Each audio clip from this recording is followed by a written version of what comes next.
The chandelier-lit ballroom fell silent the moment the janitor shouted.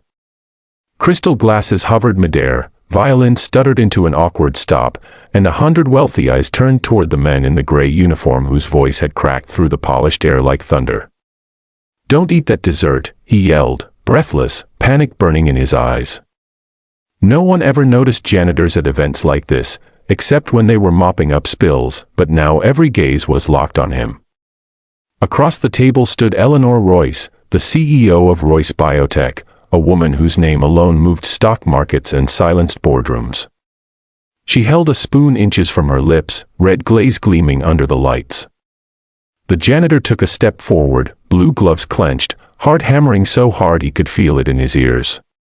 His name was Daniel Carter, and every instinct he had as a father, as a man who had already lost too much, screamed that if he stayed quiet, someone would get hurt.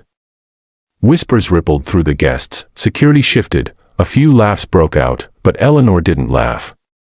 She studied him, her expression sharp, calculating, curious. "Why?" she asked calmly, lowering the spoon just enough, "should I listen to a janitor yelling in my gala?"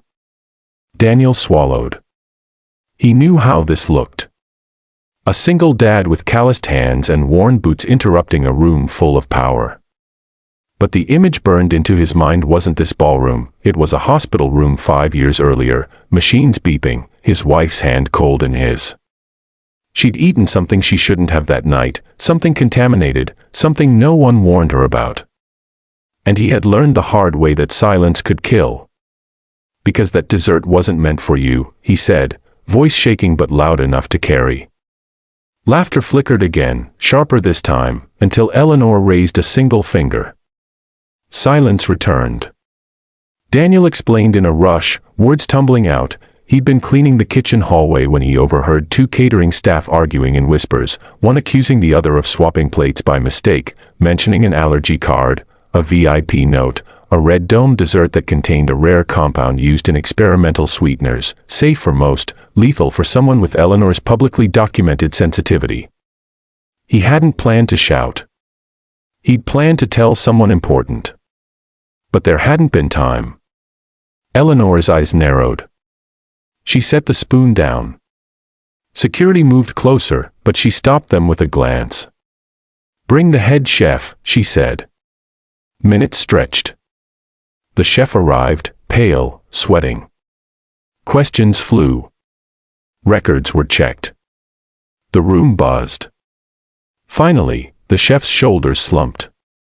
The dessert had been mislabeled. It wasn't meant for Eleanor.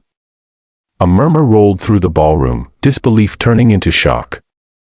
Eleanor looked back at Daniel, really looked at him now, the frayed collar, the tired eyes, the fear he hadn't bothered to hide. "You saved my life," she said simply. Applause erupted, awkward at first, then thunderous. Daniel felt his knees weaken. He hadn't done it for praise. He'd done it because his daughter, Lily, waited for him every night in a tiny apartment with peeling paint and dreams bigger than their circumstances. He'd done it because he promised himself no one else would die on his watch if he could stop it. Eleanor dismissed the guests early. Before Daniel could even finish his shift, a sleek black card was pressed into his palm. Tomorrow, it read, 8 a.m., with an address he recognized from magazines, Eleanor Royce's private residence. He didn't sleep that night. At dawn, as he packed Lily's lunch, a low growl echoed outside their building. Curtains twitched. Neighbors gasped. Parked crookedly by the curb was a cherry-red Ferrari, its paint catching the morning sun like fire. Eleanor stepped out, heels clicking against cracked concrete, completely out of place and entirely unbothered. Daniel opened the door, stunned. "I told my driver to wait," she said, glancing at the building, "but I wanted to see where courage lives." She explained why she was there, not to offer charity, but opportunity. She'd reviewed his file. She knew about his wife, his overtime hours, the way he never missed a shift. She offered him a role in facility safety oversight, triple his pay, flexible hours. Daniel hesitated. "I'm just a janitor," he said. Eleanor smiled. No, she replied, you're a man who speaks up when it matters. Lily peeked from behind his leg, eyes wide at the red car. Eleanor knelt to her level. Your dad is a hero, she said. Tears blurred Daniel's vision. That morning didn't just change his job, it changed the trajectory of his life. And as Eleanor drove away, Ferrari humming down the street, Daniel understood something profound. Sometimes the loudest voices come from the quietest people. If this story moved you, inspired you, or reminded you that courage can come from anywhere, make sure you subscribe to the channel right now. Stories like this change lives, and the next one might change yours.